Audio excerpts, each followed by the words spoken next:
Hi, everybody, and welcome to the Full Court Press, the fastest 5 minutes in high school sports. I'm Steve Barlow, he's Joe Palladino, and you are in the Hoop Zone. Joe? Yes?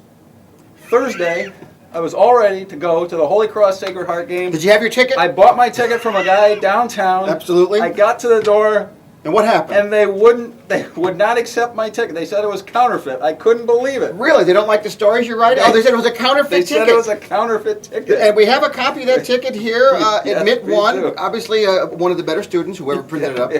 And of course, the reason they did it is because it was a great game. We had ourselves a fantastic game. Right now we have Sacred Heart not just getting its nose in front of the rest of the league. They are full, body length. Full steam ahead. Full steam ahead. And here again, very similar to the girls' game we saw last week, Sacred Heart did not dominate Holy Cross. The Crusaders played a very decent game, but when it came to big plays, when it came to your big guys getting a key basket at a key moment, it was Sacred Heart time and time again. They dominated on the offensive boards. Holy Cross did have a rebounding advantage, but I've always said this about Sacred Heart. To me, there's a flaw there. They don't go very deep. They're not a deep team. When you run into foul trouble, they're going to get in trouble. Well, Corey Andrews picked up his fourth foul, only played a total of something like 8 minutes, of 3 quarters of basketball.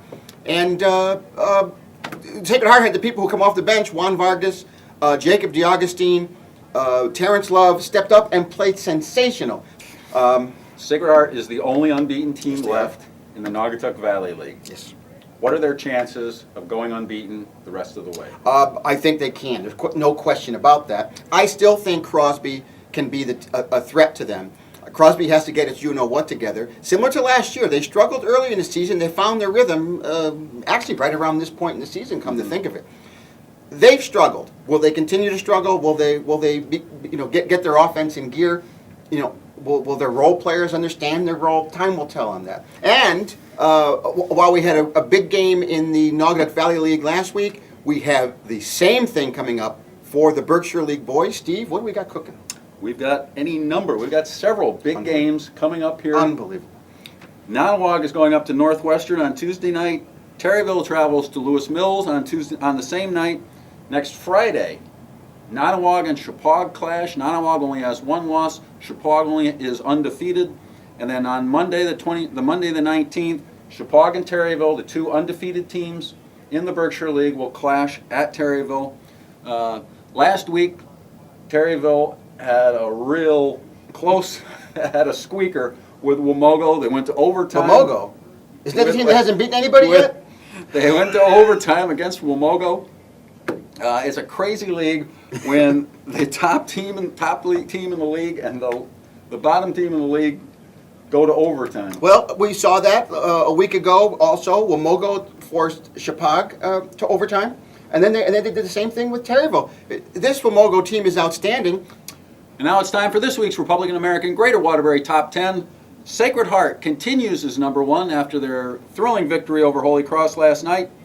Torrington, they had a couple of close games with Wilby and Naugatuck, but they're firmly at number 4 there after their victory over Kennedy Friday night. Chippewa moves up to number 6. They're just behind Terryville. Like we said, those 2 teams will clash on January the 19th at Terryville. And at number 10, we have Wamogo.